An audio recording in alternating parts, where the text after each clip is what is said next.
week one of my contest prep diet is done. I don't get that week back. That's just how this game works. I'm definitely in the zone, but I'll tell you what, it's so different compared to how I went about my early preps, especially my first prep back in 2007, where I must have like marched out of bed. That's all I could think of. There was all this worry, all this anxiety in my mind about making it there, looking right. And then as time went on and I kind of figured out some things, still, that was maybe the anxiety turned into excitement. But excitement can be draining as well.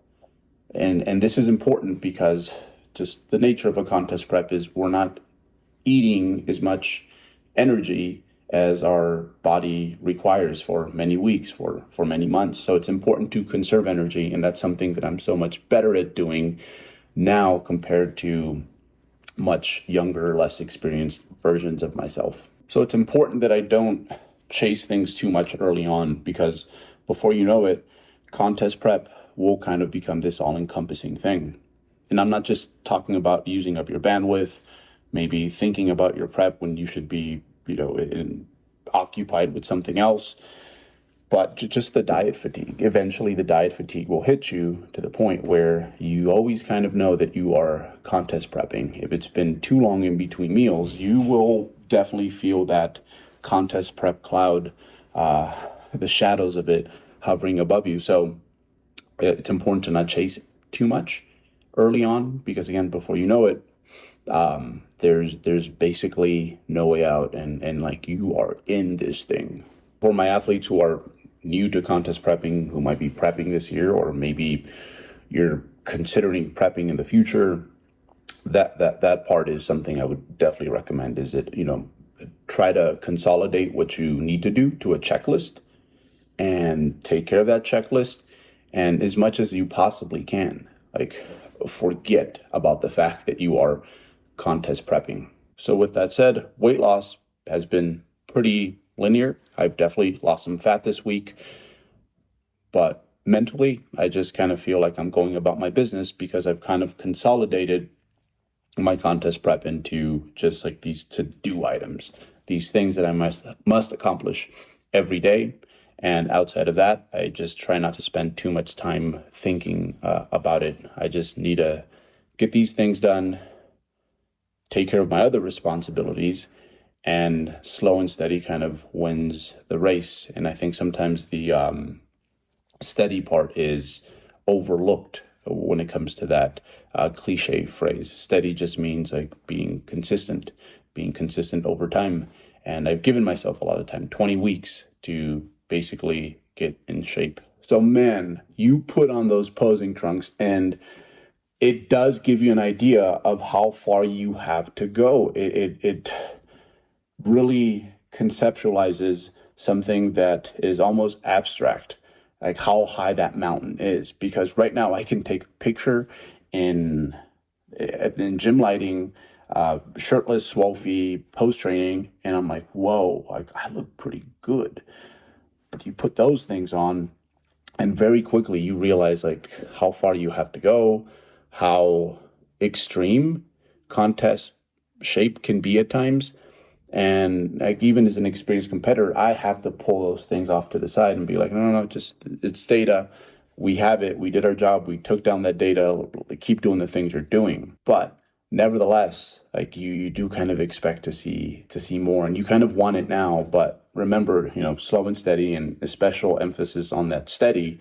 That's what's going to get you there. So I really want to catalog all this for the newer competitor who a little nervous, especially in the early stages, or even like myself, so that I can see next time I do this, that it is a process. Because in the past, I usually don't put on my posing trunks until I'm about 8 or 9 pounds away, just because I know that not up until that point am I going to kind of sort of like the way I look. So very humbling, but at the same time, it's reality.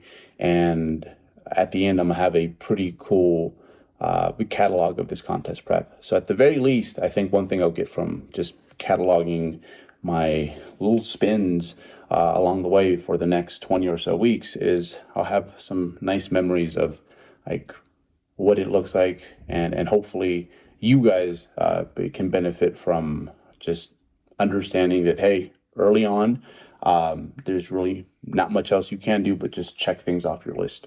With that said, that's all I really wanted to do with this entry, is kind of bring down the excitement for you guys, for me, because yeah, even a positive emotion like excitement can be draining, because again, you are committing to a situation where you will be in an energy deficit for many months.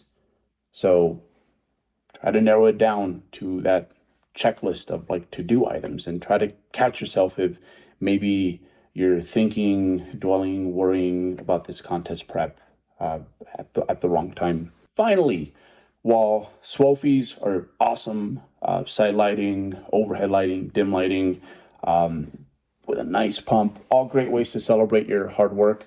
When it comes to the pictures or video that you use to extract data that's going to impact your decision making over the course of a contest prep, it's important that we really standardize this side of things. So this is where the Physique photo guide course I put together on the 3D Muscle Journey Vault really comes in handy, because it's going to show you how to extract, how to collect the most important data, especially towards the end of a contest prep where the scale and your own mind can sometimes not be very accurate and reliable. So learning how to collect really good data, super important skill for someone who's trying to make it up on that stage. I'll see you guys next week. I'll try to bring a little bit more excitement into this thing. Whatever topic is probably floating around my head the most that week. However, try not to think about it too much, because remember, that's an important part of conserving energy. See you guys next week.